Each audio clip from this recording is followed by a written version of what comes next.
Bonjour, bienvenue à votre deuxième chronique du Garage 10-4. Aujourd'hui, on va changer de plaquettes de frein sur un Toyota Matrix 2011, 4 roues motrices avec un moteur 2.4 litres. Dans un premier temps, on va regarder du matériel ainsi des outils que nous avons besoin. Regardons ça ensemble.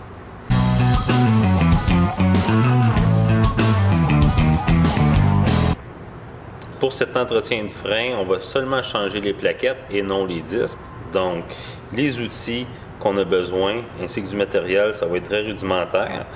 Un bon set de pads, 4 plaquettes de frein ici, du papier sablé, de la graisse spéciale pour les étriers, un levier, une douille 21 mm, une clé 14 mm, un pistolet à air comprimé pour défaire les roues, ainsi qu'une serre en C. Une fois que notre véhicule est soulevé d'une façon sécuritaire, on peut maintenant ôter les roues.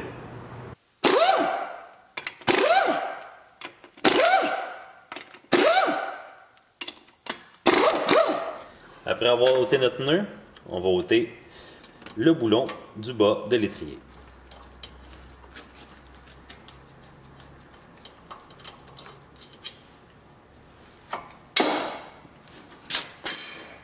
Par la suite, à l'aide d'un tournevis ou d'un levier, on va ôter l'étrier.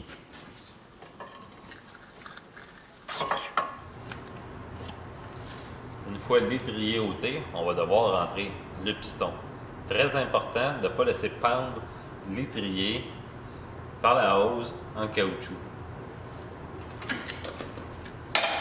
Pour nous aider à rentrer le piston, on va prendre une vieille plaquette ou on peut prendre l'outil fait pour, mais avec ça, ça va très bien.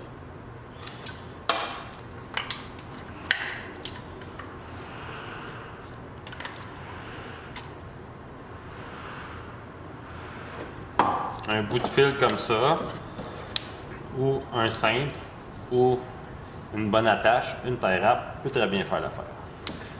Également, on va ôter la plaquette intérieure. Puis, on va nettoyer à l'aide de papier sablé les petits supports de plaquettes, au nombre de 4, 2 pour chaque plaquette.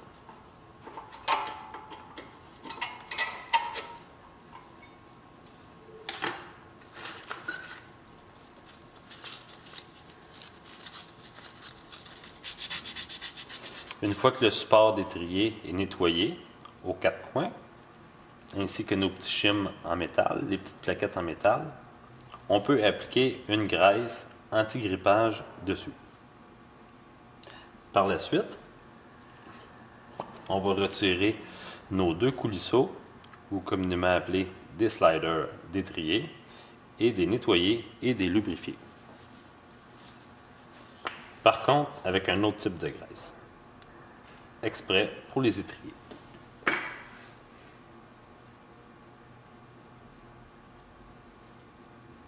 Puis, on peut en ajouter un petit peu à l'intérieur du caoutchouc qui se situe sur le support d'étrier.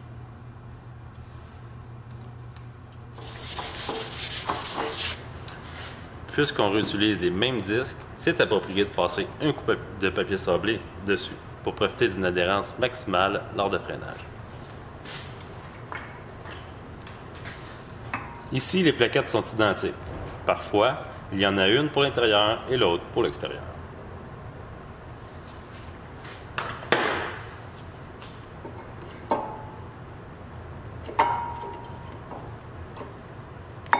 Il ne nous reste plus qu'à remettre l'étrier.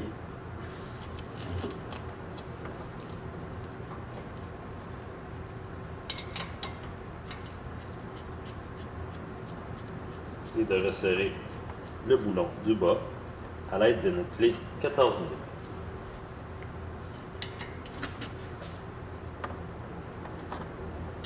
Pour mettre frein à cette chronique, il est très important de bien resserrer les roues. Et, une fois dans le véhicule, de pomper la pédale à frein. Très important de ne pas bouger le véhicule avant d'avoir bien pompé la pédale à frein. Merci et à la prochaine.